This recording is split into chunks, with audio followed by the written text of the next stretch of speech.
You. Good afternoon, everyone, and welcome to this panel of Historical Materialism Montreal 2021. It is really a huge pleasure to welcome you to this session in which we get to discuss, celebrate, debate the amazing work of Himani Bannerji over so many years that has now been brought together in this volume, The Ideological Condition. Before I turn to that, let me first thank the Historical Materialism Montreal organizers, Ariane, who's guiding us today through all of our technical processes, and also to remind all of you that if you haven't yet made a contribution to Historical Materialism Montreal so that we can keep events like this going on the left, do go to the page, the homepage for the Great Transition, and look at the donate button and follow your instructions from there. This panel is also sponsored by Spectre Journal, of which Tithi Bhattacharya and I are editors, among others. For those of you not familiar with the journal, please check it out at spectrejournal.com. You'll discover that the latest issue has a phenomenal lead article by Robin Kelly on policing and racial capitalism. And the new issue, which is literally forthcoming next week, features coverage on class struggle and racial justice after the union drive at Amazon, on eco-socialism, on race, class, and Brexit in Britain, and on Black women's centrality to class struggle. So that's at spectrejournal.com. You will also find a very active webzine with a piece just posted from Palestine. I could not do justice to what we're about to discuss without also, on behalf of all three of us here, paying tribute to the courageous resistance of the people of Palestine. It forms a backdrop to all of our discussions about global capitalism, oppression, and emancipatory struggles. And I think the people of Palestine are demonstrating once again right now both the beauty and the incredible inspiration of the Lebanese Marxist Mahdi Amel's statement that you are not defeated as long as you resist. They are, I think, proving that to us right now. When we decided to organize a session around Himani Bannerji's book, The Ideological Condition, on history, race, and gender, all of us at Spectre Journal were incredibly excited and enthused because Himani Bannerji's work has been an inspiration for all of us. Spectre distinguishes itself by trying to develop a critical Marxism that speaks to social oppressions as constitutive of class relations. And I will say to you that I personally have been able to develop my own thinking in these areas only in ongoing dialogue with Himani Bannerji as a scholar activist. Her work has been indispensable to me, and I know that is true for many others. So what we're going to do is first turn the floor over to the author herself and let Himani make some comments about the project of The Ideological Condition. Then we'll have some remarks from Tithi and then from me. But I will just say before introducing Himani that this volume brings together over 750 pages of her writings that have been published by presses in India, Canada, and Britain over several decades. And it is an incredible gift to those of us on the left to have them assembled in one volume. And we thank the Historical Materialism book series for its dedication to this project. For those of you who have noticed that the hardback edition carries a heavy price tag, Do not worry. In 6 months, Haymarket Books will have the paperback version out. So watch for that later this year as the ideological condition comes out in paper. Okay, without any further ado, let me introduce the wonderful Himani Bannerji, friend, comrade, colleague, and inspiration. Well, after that, there's not much to say. I've been there and done it all, but I do want to, thank everybody who has taken the time and joined us in a common celebration of the launch of my book.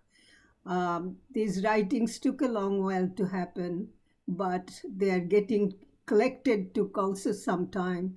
And now, with in such a bad time in COVID ridden and other violences in the world, that people have taken the time to come to arrange for this launch. I'm very grateful for that. It's a way in which I get together with people now. I would like to see them in person, but this is one way of coming close to each other.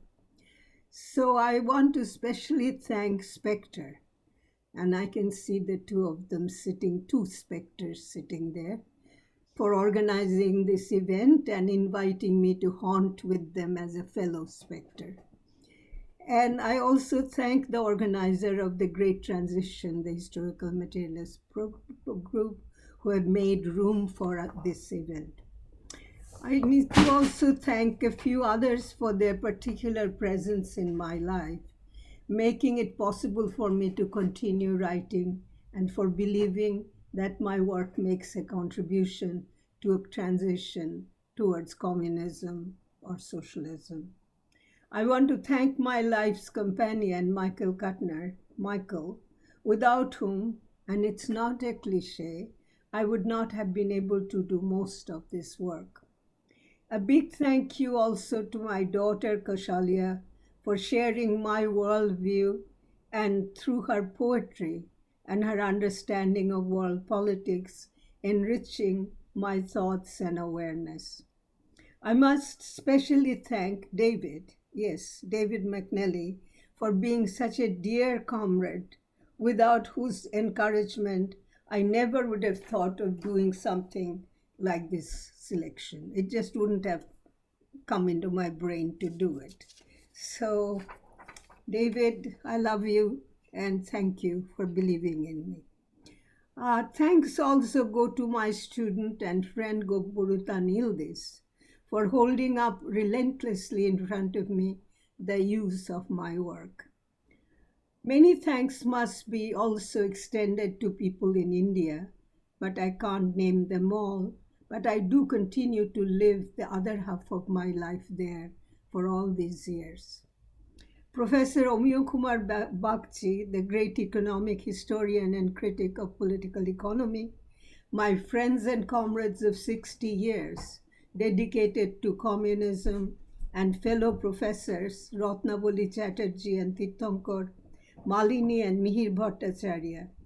I must also thank Professor Suchetana Chattopadhyay, a historian of communism and a member of our next generation, who will carry forward the work that we all believe in. I mustn't also forget those who are no longer with us.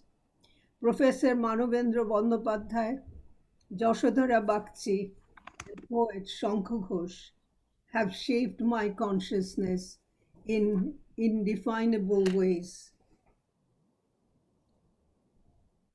So I want to begin, after my thanking of people, many that have not been mentioned, but who are in my heart and mind, and probably in my big last collection. I want to remember them, but I cannot mention them all. I'm sorry about that. I want to now do only one important thing, as I think the volume needs, because it's such a big collection and appears so miscellaneous. I want to just explain how I came to the title of this collection. It's not like a doomed condition to ideological life, but it's also a challenging of this doomed condition or putatively doomed condition. The essays in ideological condition extend from the 1980s to a few years ago. They reflect changes in the world and in me. They focus on a range of events, issues, and politics through which I have developed my critical understanding. The woman who wrote in the 1980s didn't have a clearly defined idea or sketch of who she was going to be or what she would write eventually. So it just happened. In spite of the lack of any clarity regarding where I was going at that time, I find in retrospection the presence of topics and ideas which are there in the beginning and now more developed at this time of my life. They signal to a search for a method of inquiry into the social. The works of Marx and Marxists were essential to this.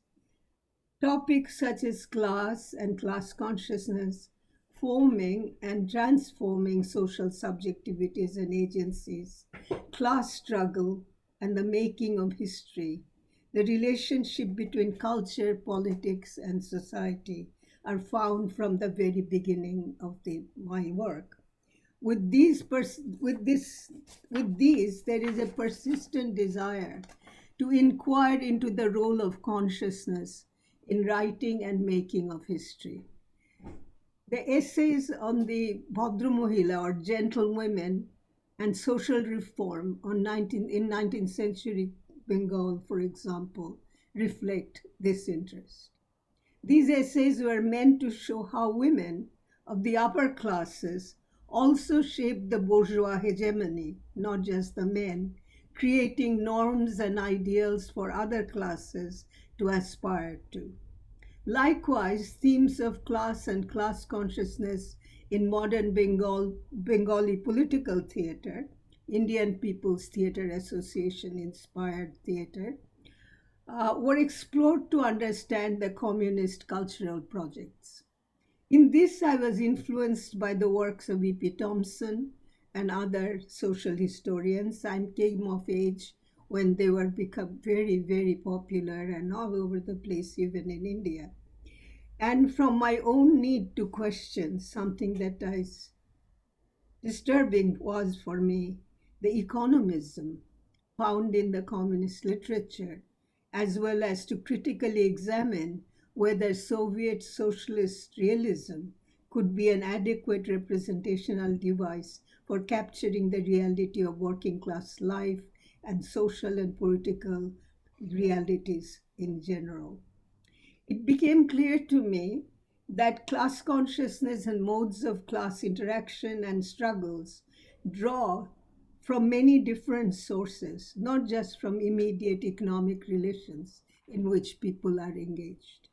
This understanding was also deeply influenced by the work of Philip Corrigan, who sadly passed away last month, on his work on moral regulation as intrinsic to class consciousness, found, for example, in his book on the Great Arch, and by Marxist anti-racist feminist historians who enrich their social understanding by integrating critique of class in and through a critique of patriarchy and race. It all began a long time ago, and it has continued since then to develop in substantial ways. I slowly realized over time that the kind of writing I was doing, though I could never abide being boxed in a discipline, could be described as historical sociology. I found this wide-ranging field of study congenial because it allowed me to draw upon both theories and methods of social sciences and on literary theory, history, and philosophy. I was drawn to Marx's work, particularly on ideology, not in a dogmatic or sloganistic manner. I felt freed by Marx's differentiation of consciousness, since that was my main interest to begin with. I'd read a lot of literature on class. but I wanted to know more about what Marx would say about consciousness through the connection he established between social reality and accompanying forms of thinking or consciousness that are even pre-verbal at times, thus establishing the historicity and the materiality of consciousness itself. And the work of Raymond Williams could be mentioned in this context. I could dispense with the orthodox habit among Marxists of seeing society now in terms of base and superstructure. I was no longer stuck to Plekhanov, Caldwell, and others.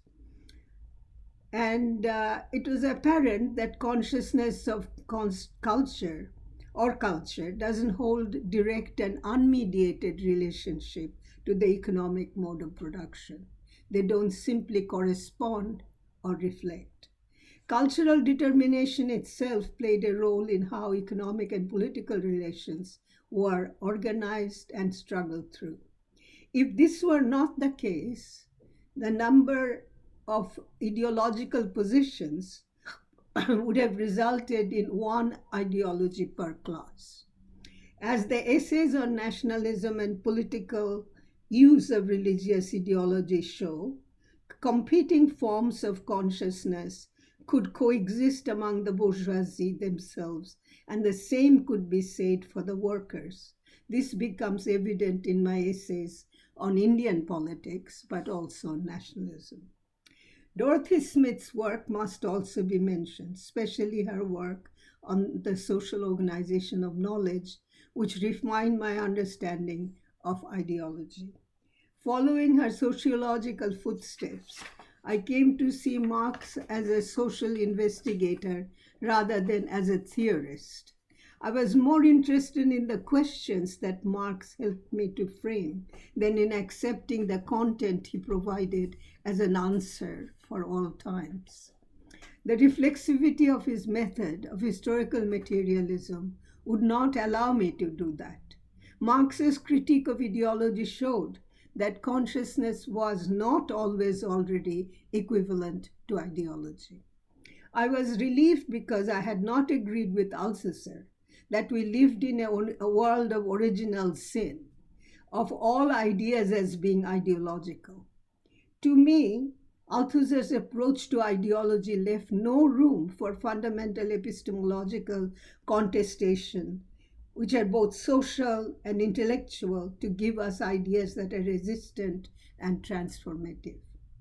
Thus, the structuralization of ideology that he made, which resulted in the iron cage within which we live, had to appeal to something, therefore, outside of itself to bring about a fundamental social transformation rather than subjects themselves inhabiting the space of capital.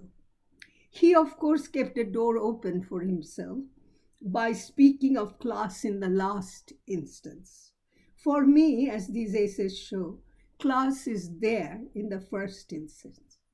Class is not an it that we can identify as spots on a leopard, but rather a complex set of social relations which in their various socio-historical ebbs and flows go beyond being an economic signifier to being a whole social formation within which economy itself is embedded.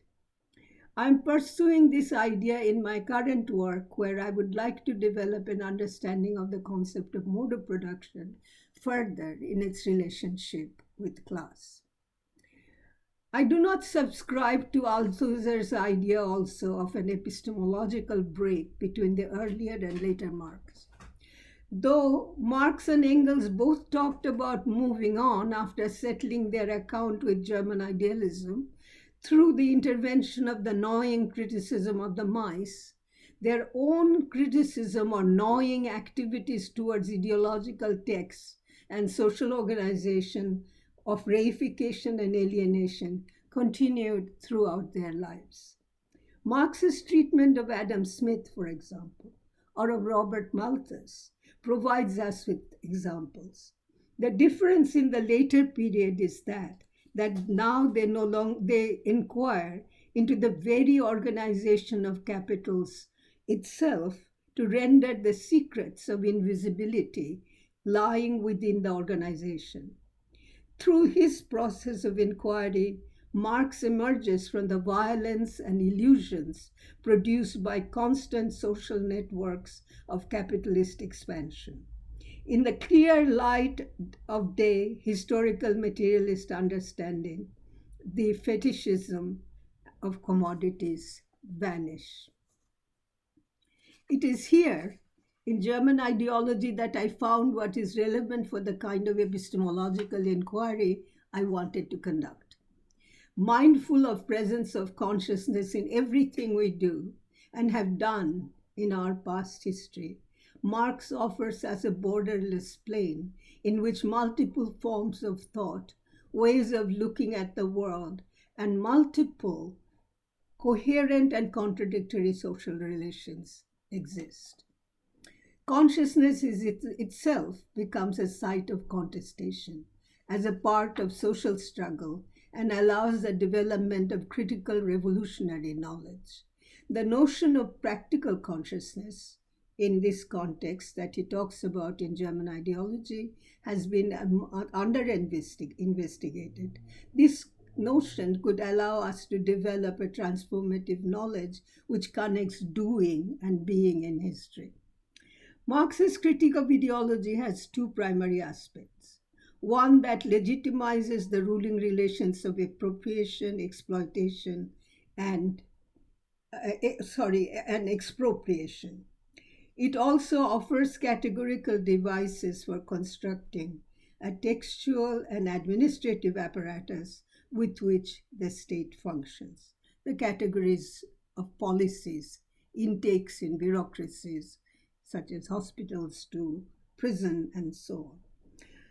And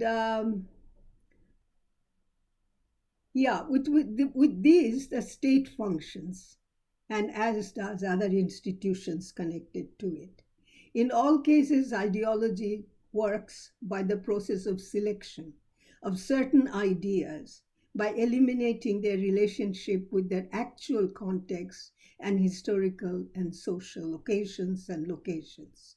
Some of my essays, such as the one on James Mill, on writing India doing ideology, or on the essay on tradition and modernity, on sociology's own ideological traditions, shows how harmless notions such as man, woman, class, worker, race, to name a few, or even names of countries and spaces, such as India and the Orient, become interpretive categories and create a false universality which allows them to stand for everyone in all time.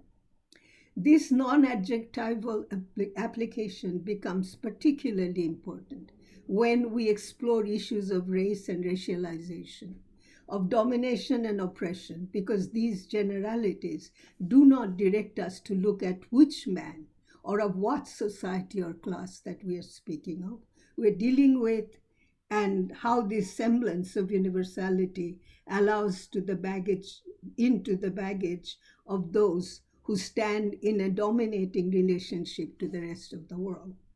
My exploration of the topic of practical consciousness helped me to find a similarity, if not transposition or anything, between Gramsci's idea of common sense and his own practical consciousness. None are homogeneous, both have aspects of acquiescence and contestation.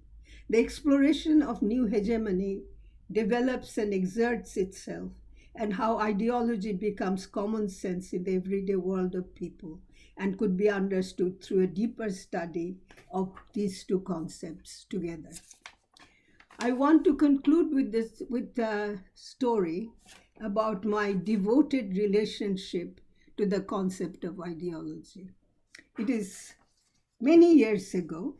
It became clear to me when I defended the title of my PhD thesis in the English department of University of Toronto, which title was Conservative Ideology of Samuel Taylor Coleridge. An examining committee of 3 asked me, without any ill will whatsoever, why ideology and why not thought? In 1976, I had to think about that. And after some silence, I came up with the formula that while all forms of ideology are forms of thought, not all thoughts are ideological. My examiners were a little taken aback, and after some deliberation, put my subject area as history of ideas. And there is no more to be said about any of that. Thank you. Thank you so much, Himani. I know we're going to have an opportunity, both in conversation with Tithi and me, but also during the period in which we'll get some questions through the chat to explore some of this further. But that was beautiful and a wonderful introduction to our discussion. Let me now introduce another friend and colleague and comrade, Tithi Bhattacharya. I could tell you that Tithi teaches at Purdue University, but that would be to trivialize. She is an organizer of the International Women's Strike, an editor of Spectre, a co-author of Feminism for the 99%, the editor and contributor to Social Reproduction Theory, and co-editor of the Social Reproduction book series with Pluto Press. In short, she is a mover and a shaker in terms of all things revolutionary, and I greatly welcome her contribution to our panel today. Thank you, David, for a very generous and overtly exaggerated introduction. And thank you to Himani Bannerji in particular for writing this wonderful book, which has allowed us not just to think through the current crisis, but also to come together to think collectively. So when I first read the book, I want to start with a personal reflection. My first book, that is an outcome of my PhD, was published many years ago now, and it is a study of class formation in 19th century Bengal. So it looks at Bhadralok as a class agent, or the ideology of class in colonial Bengal. Since then, I have moved in various other areas. And when I saw the ideological condition, which is a coming together of many years of Himani Bannerji's work, scholarship, and activism, it reminded me immediately of what the title of the book actually coheres, because the title of the book could as well as be called the immigrant condition. It could be called the gendered condition. It could be called the anti-racist condition, because all we have treaded similar paths as women of color in the global north coming from the global south. And we have investigated so many of the similar spaces of resistance and repression. But calling it an ideological condition actually coheres these experiences in an interpretive frame. I do not mean cohere as in collect together, but cohere in an interpretive frame. And I want to illustrate what I mean by that with a particularly resonant passage or quotation from the book, which is where Himani Bannerji talks about our sense of being in the world, and I quote, is textured through myriad social relations and cultural forms, is lived or felt or perceived as being all together and all at once. A working class non-white woman's presence in the usual racialized environment is not divisible separately or serially. The fact of her Blackness, her sex, and gender-neutral personhood of being working class blend into something of an identity simultaneously and instantaneously. And this understanding of social experience and how experience is organized is the central framework and the infrastructure, if you like, of the ideological condition as a text. So I want to pick on something quite specific, because this is something that I myself have been thinking about and have found really useful in reading the book. And that is Himani's concept of the universal.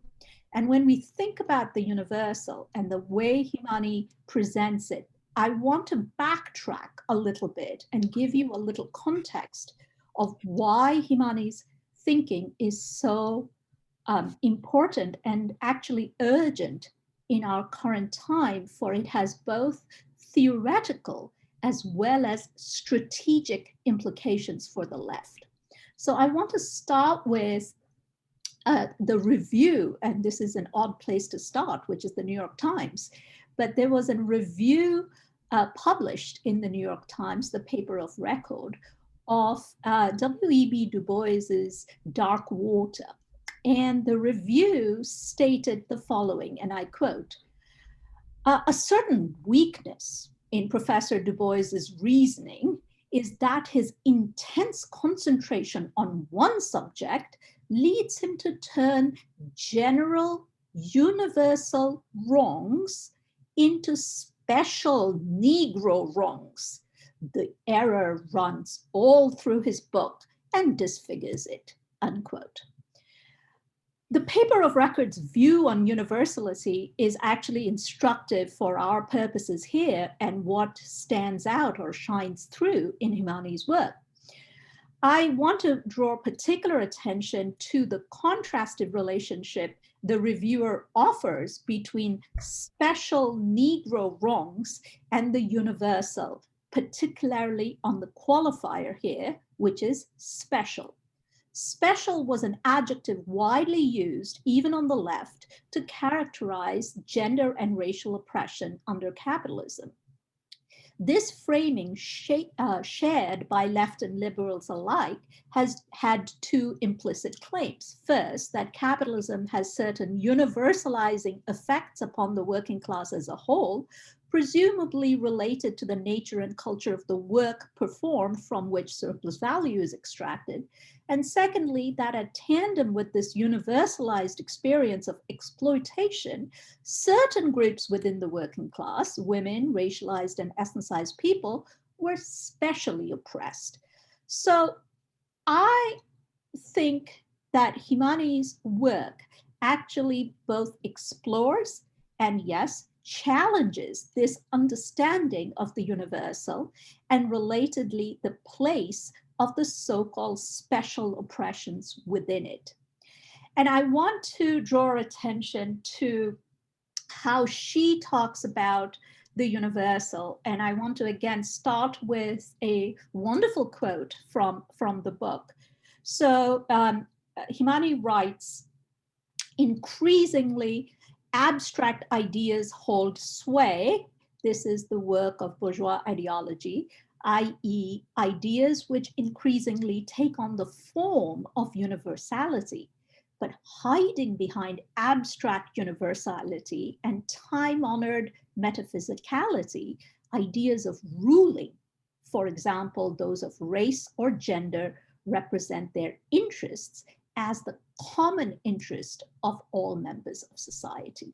So here you see Himani exploding what other theorists writing on the universal, for instance, Balabar has called abstract universality or false universality. And this is, I think, very much Himani's thoughts. And if you do a close reading of the text, you will see it's a very close reading, and she follows or tracks beautifully Marx's designation of the proletariat as a class in civil society that is not of civil society. This is the fundamental insight of Marx that we get, time and again in Himani's work. where Marx, following Hegel, demarcates as civil society all social activity that occurs outside the purview of the state, institutes of education, health, law, jurisprudence, all forms of constitutive elements of civil society, and it functions primarily with the individual as an operating unit. At the outset, then, in Himani's work, we recognize that the reason the working class belongs in this civil society but is not of it is because all its institutions claim a generality, or all lives matter, that masks the interests of a particular class, the bourgeoisie. Further, we realize from her reflections that, I could go on about the question of alienation and universality that shines through in her work, that bourgeois civil society is alienated, and that this alienation is rooted in the very workings of the capitalist economy that sustains it. So I want to only, bourgeois civil society then can produce general or universal claims to human equality from a slaveholder. It is not so much a contradiction as a constitutive feature of this project, Himani reminds us over and over again. Bourgeois law can then simply embody this surface universality without needing to provide substantive protection to the oppressed. And this is what we find over and over again in Himani's writings on race and gender in particular. So I think I'm going to not take up any more time, but I want to just draw attention to particularly her work on the Bhadralok in Bengal, and I hope, David, you'll ask us both questions about it. But one of the things that I found so useful reading her essays on the middle class in Bengal is the sharp understanding she shares with us about the role of this universality and the role of Bhadralok as an ideology. So it is a class formation, and I argue in my book that the Bhadralok ideology holds together or coheres together two separate classes, the lower middle class, or that Shumit Sarkar has called the Kerani, and the upper bourgeoisie, which are all your doctors, your lawyers, and your novelists. And the ideological coherence between both of these sections of the middle class, the petty bourgeoisie and the bourgeoisie, is often done through caste and gender lines, which is so beautifully projected in Himani's writing on gender and the Bhadra Mohila in Bengal. So I want to end with the strategic implications of this sort of work in our current time. Because if we continue to understand the notion of class struggle as that which is performed simply in the workplace, or the notion of class as something that is only filtered through the wage, then we miss out not just on our participation in some of the most resilient rebellions of our time, such as Palestine, we miss out on understanding their significance. So what I mean by that is Himani's work illustrates for us the role of imperialism and the role of anti-colonialism as organizing the class experience in the working class. And here I find real echoes of Stuart Hall's thinking on class and race in Himani's work. And if we are going to understand why it is that the uprisings of Black Lives Matter across the globe this last summer, or the uprisings that we see right now in Gaza and Haifa, are actually blows against capital, then we do not understand our project of the future. And this is why Himani's work is so urgent for our times. Thank you. Thank you, Tithi. It's very challenging to both follow Tithi and also to offer some comments that do justice to the richness of this volume, The Ideological Condition. The truth is we could devote a week of sessions like this to just taking one part of this volume at a time. There are 6 parts altogether, and exploring the essays. So really what I want to do is highlight just a handful of themes that I hope build upon Himani's opening comments and Tithi's lovely reflections. And then, of course, I'm going to ask a few questions to continue the discussion after that.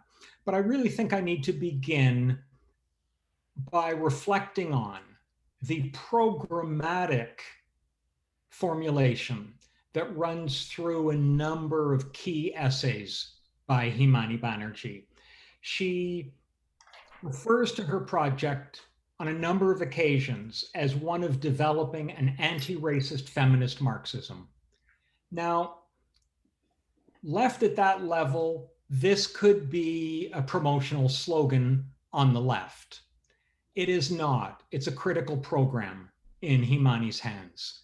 You already got intimations of this in her opening comments. This means we need to rethink.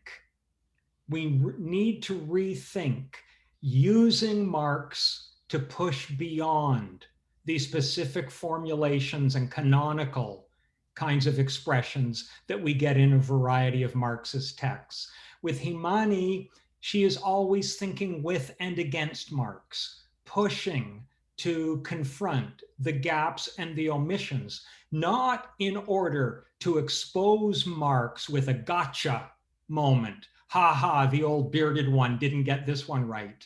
So much as to say, how do we move beyond this lapse? How do we mobilize this immense critical program to close these gaps, to push the analysis farther, to deepen our understanding?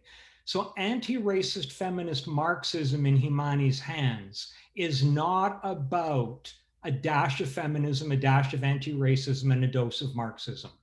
In fact, in one of her key essays, she explicitly challenges that approach, and she tells us that the sort of critical revolutionary social theory that she's seeking to develop conducts, quote, a relational and integrative analysis.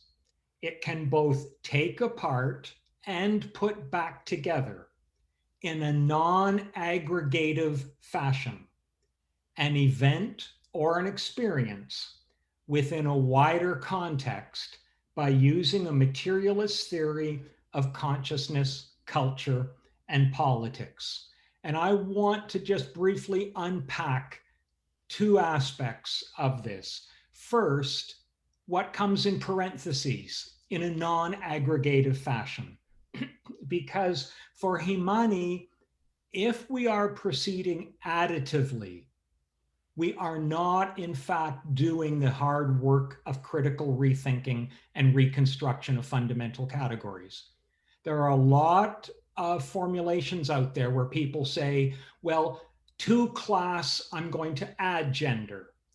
To class and gender, I'm going to add race. And Himani comes at us foursquare and says, halt. What is class without gender relations? What is class or gender without racial domination? Show me a non-gendered, non-raced working class. Identify it for me in the real world of living social relations. And in doing that, it forces us beyond the very simple attempt to add elements together as if at the end this constitutes an adequate critical theory and the adequate critical and revolutionary politics that might derive from it. For Himani, race, class, gender, nationality, colonial oppression are all internally connected. We don't need to bring them together because they're already mixed together. And our task, therefore, is to delineate this mixing, to attempt to map it and theoretically and politically understand it. Let me give you another formulation from one of her texts that I think illustrates this. Race, she writes, quote, cannot be disarticulated from class any more than milk can be separated from coffee once they are mixed, or the body separated from consciousness in a living person. That which is lived together doesn't need to be added together. The challenge is to do justice to the complex ways in which these multiple relations are lived simultaneously, inflected by one another, co-constituted, to use a different kind of terminology. Note, secondly, in the quote that I used, Himani's insistence on the inseparability of consciousness, culture, and politics. There is no disembodied and depoliticized consciousness for Himani. She's not troubled by Cartesianism. She's not worried about trying to figure out whether consciousness can know itself. She knows that human beings living their lives are consciously reflecting, but that conscious reflection, the conscious engagement with the world and with others in the world, is mediated through the body, through culture, through politics, so that what we're investigating are fields of practice which have multiple registers, to be sure, but cannot be separated in any meaningful way. This means, as a result, that while she's deeply attentive to culture, whether she's reading Tagore or talking about Bengali theater, the reflections on culture resist what she describes as culturalism, the attempt to deal with culture as a separate and fully autonomous domain from other registers of human life and existence. And so what we're really being presented with is a way of trying to think through, as we live through fields of practice, networks of meaning, struggle, and resistance. And that is why distinct social relations don't have to combine, because in fact, we are already living them together. This is really important, I think, for the way that Himani approaches ideology, and her opening comments were alluding to much of this. For Himani, the study of ideology as a product is not terribly interesting. I don't think she's entirely uninterested in it, but she's drawn to thinking through ideology as production. That is to say, the ways in which it is produced and reproduced in our social interactions and relations, in the course of which we try to either make sense of it or we become complicit with it, and so on. And it means, therefore, that, and here I think there's a similarity to the way in which Barbara Jean Fields and Karen Fields talk about racecraft over race. They're interested in the way race is crafted in human experience rather than race as a thing. With Himani, we're always drawn to the processes of production, to the ways in which ideology is produced and reproduced in human social relations. And related to this, I think very much, and here I just join 100% with what Tithi has said, this opens the pathway to a kind of critical revolutionary universalism. Himani is deeply attentive to the specific and particular forms in which social relations manifest themselves in given temporal and spatial contexts. We need to attend to that to avoid false universalisms. But at the same time, there's no cult of the particular. I think that there's a real sense in which the kind of formulation that Aimé Césaire made in his famous letter of resignation from the French Communist Party is really instructive, because Césaire said there, I'm not resigning from communism. I'm not resigning from this project. However, the French Communist Party was complicit with colonialism in Algeria, and he could not countenance this. And so Césaire says in this letter, I am not burying myself in a narrow particularism, but neither do I want to lose myself in an emaciated universalism. And Himani is, I think, showing us ways of navigating beyond that false choice.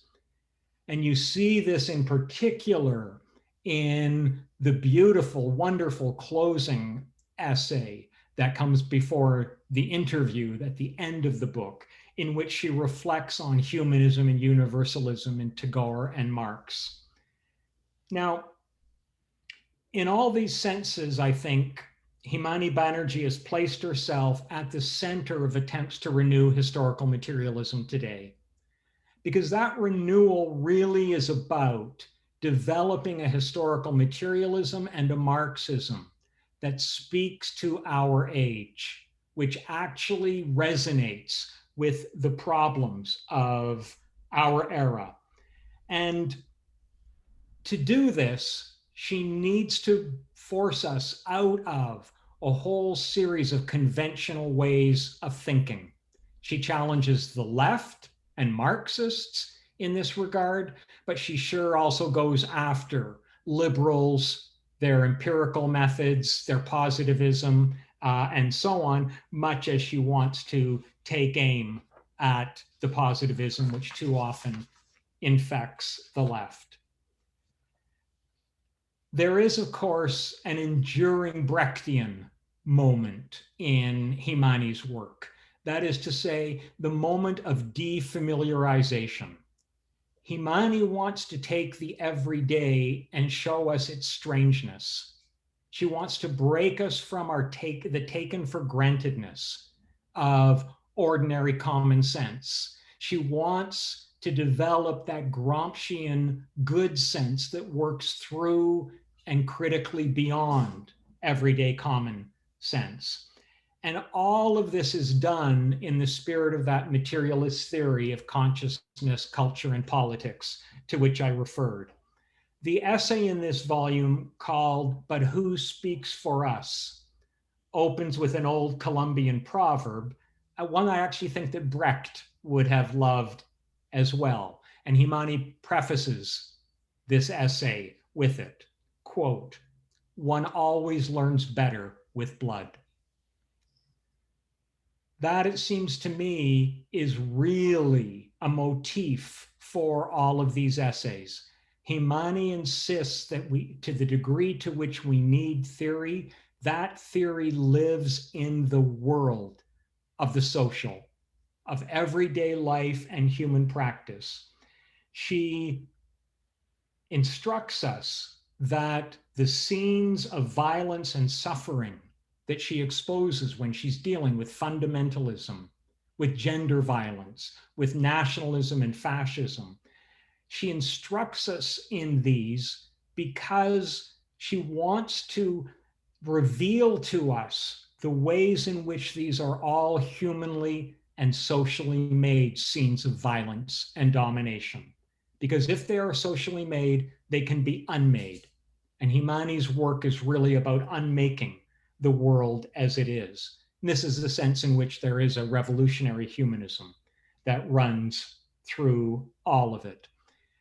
And I think it's fitting, both because of my opening comment about Palestine and my reference to the Lebanese Marxist Mahdi Amel to say that at the heart of Himani's work, why it inspires, why it continues to be so resonant for so many of us today, is that conviction from Amel that, as I said, quote, "You are not defeated as long as you resist." Himani's thinking resists the world as it is in order to open for us the possibilities of revolutionary change.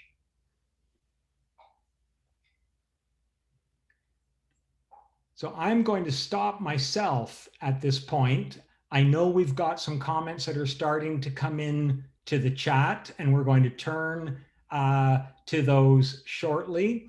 But Tithi, as you intimated, given the horror of this current moment in India and the amount of this volume that really explores nationalism, fundamentalism, race, fascism in India, perhaps you can discuss with Himani for a few minutes some of the compelling kinds of lines of argument that are emerging there that help us make sense of the current moment in India. Because I think, one of the things we struggle with so often, particularly those of us who are living and working in the global north, is the idea that these social disasters are somehow inscrutable to those of us sitting thousands of miles away. When I read these essays, I find anything but. I am immersed into this complex of social forces. So could you take us along that axis with Himani for a few minutes? Sure. I want to start perhaps a little bit with maybe begin for those of you who haven't read the book and haven't yet bought it. I really want you to understand the relationship between the theoretical writings in the book and the more empirical research that the book encloses. And I think to do that, we want to go back to something that David said, which is that class, gender, race, ability, or ethnicity are not mixable because they're already mixed. But there is an exciting research project there to actually trace the specificities of that mixing in particular national formations. And so there, I think empirical research done in the correct manner actually gives us a sense of, let's say, the following question. Why is particular ways of organizing oppression in India expressed through caste, whereas it is expressed through race in the United States? And that encloses a particular kind of research project and methodology that you will find actually in Himani's work in this book. So the book should never be seen, and once you read it, you won't see it, as a division between the empirical research part and the theoretical research part, but you should see the empirical research as actually delineating some of the theoretical projects in interesting and exciting ways in a particular national form, and in this case, India. So I want to perhaps take the lead from you, Himani Mashi, to ask you how you see the current ideological moment in terms of both gender and caste, and what that has done to what the current fascist regime has done in terms of sort of not simply of exaggerating relations of gender violence and caste violence, but the particular ways in which caste and gender has been organized, which is very different perhaps from the way that it was done under previous neoliberal iterations of capitalist governments. Well, it's a very deep, complex question, and I don't know to what extent I can be adequately answering it, but I could make some attempt given how I think about politicization of ideology or conversion of certain literary cultural texts into political ideology, restriction of the wideness of the notion of religion with its spiritual, ritual, everyday quality to it, to a kind of an essential, fundamental reduction to certain kind of creeds and values. So to me, as you know, and you know it very well, the whole notion of Hindutva or Hindu-ness is really a totally an ideological invention. Hindus were never undivided. They were broken in sects, much as Catholics and Protestants and different types of Catholics and Protestants. The 33 million gods of Hinduism had many, many followers and many rituals, and no sacred creed or a text like the Bible. It's not a religion of the book. It doesn't derive from any kind of core set of thou shalt and thou shalt not. It's the problem with, it is both the strength, it's probably the strength of Hinduism, that it really doesn't have any boundary. You can, worship a human being, the idea of man-god that they got from the Greeks actually when Alexander went there and Buddha's images began to appear.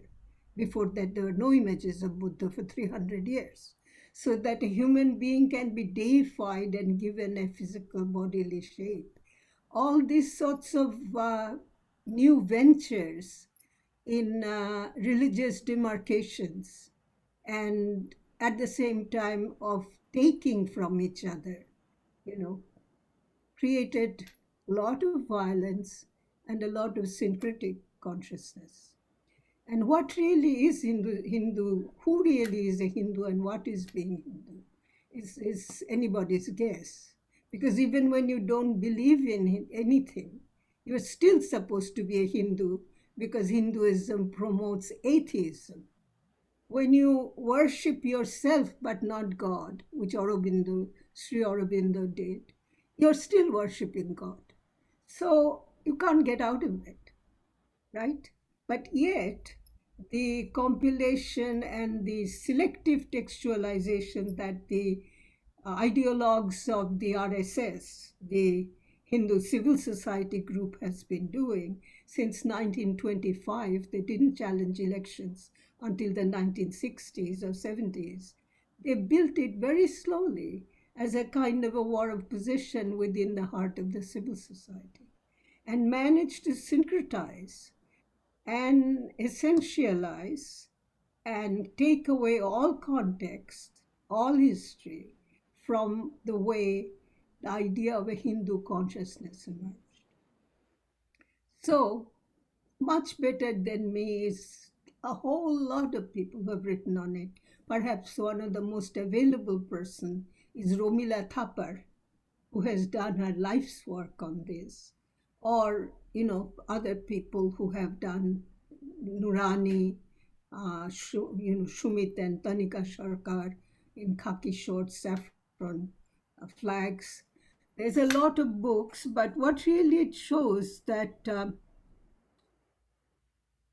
well, there are two things that they do with this ideology. One is that by essentializing it, they increase the number of people that can participate in it. So living in Guyana, living in South Africa, living in anywhere else, well, in North America, you can be party to this project. And you can say that this is the essence, the heart of Indian soul, as it were. And it is definitely, it doesn't even require you to worship if you don't want to, but it does require you to centralize the fact of Hinduness, which means that it's a term that needs an enemy. And the enemy is the Muslim, primarily. Then there are Christians and Sikhs and others. But this coalescence of the ideology of Hinduness, definitely like all fascism, needs an enemy. And it has found its enemy immediately among Muslims, with the bitter, bloody history of our national independence, born bloody on 15th of August and 14th of August. It has found the enemy, the fuel, the material of constructing the enemy. And that partition, like the partition of Palestine, which happened in 48 and ours in 47, really left a bitterness and difficulty to come together, a solidarity in political projects among masses of people, alive and can be drawn upon as the political unconscious over and over again. And you are rewarded for this materially as well as, emotionally, psychologically, developing a kind of cachet of power retailment and allocations. The masculinity that Modi embodies, he was always talking about his 56 inches chest size. And he measured himself constantly and did all his exercises in public. Now, that masculinity he attributes to a character, mythological character called Ram, who wept copiously, though he was a good warrior, whenever he was afraid or sad and when he lost his wife. The hero found no problem in weeping in Ramayana.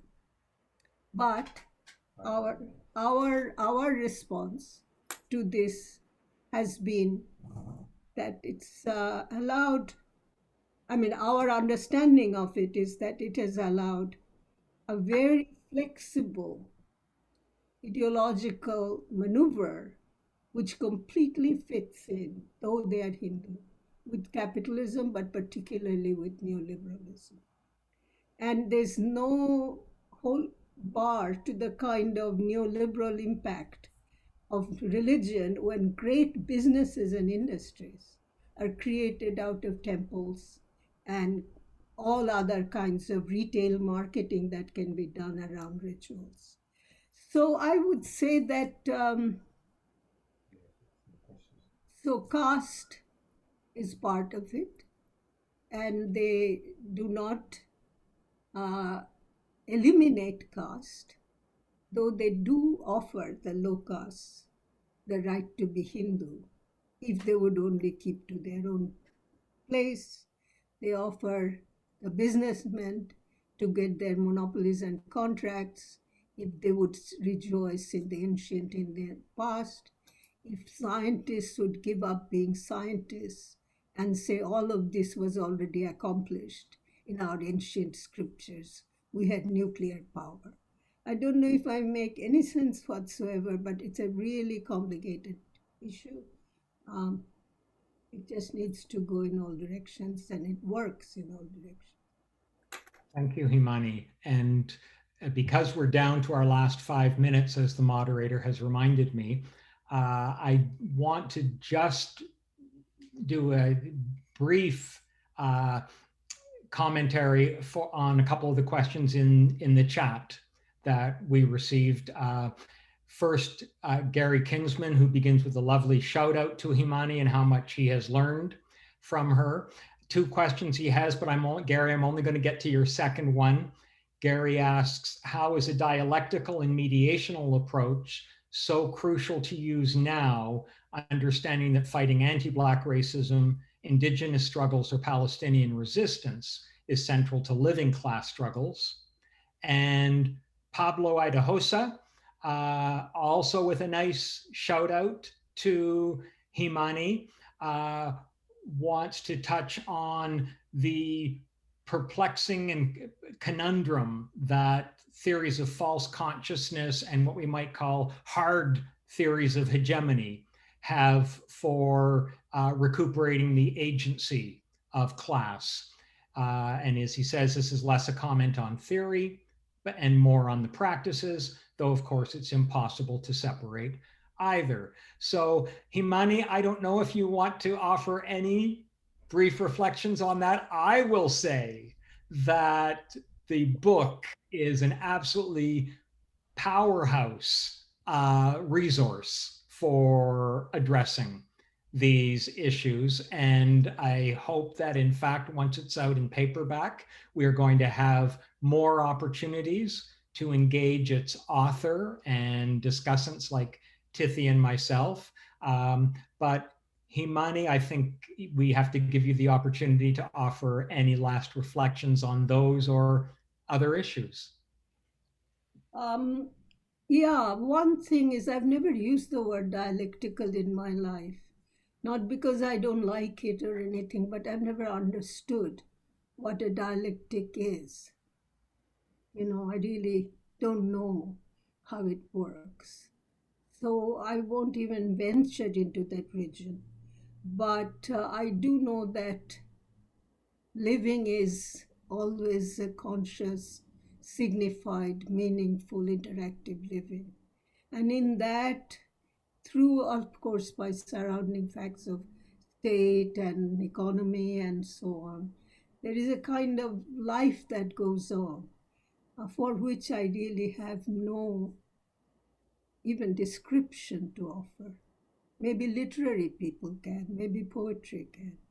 But in our language of social science, we're so serialized, we're so one thing at a time, that it betrays our desire for a kind of a constitutive, integral, fusionist view of being in the world. And the other thing I want to say is that I'm really amazed at what you have said about me. When I wrote all these things all these years, I had no idea of what I was doing. But I know that you found out some of them. And I hope I was able to do at least a little bit of what you attributed to me. But I do cherish in the way you have taken the trouble to read me, to give me so much encouragement to carry on the work I would love to do, even though I'm gaining in years. Thank you. All right. Thank you so much, Himani. I want to thank all of our participants. I want to thank Historical Materialism Montreal, the Historical Materialism book series, and Spectre Journal for sponsoring this session. But most importantly, I want to thank Himani Bannerji for this gift, the Ideological Condition, Selected Essays on History, Race, and Gender. Solidarity to all of you. Thank you for attending, and please watch when the paperback is out in 6 months for further opportunities to discuss all of this. Be safe and well, and victory to the Palestinian people.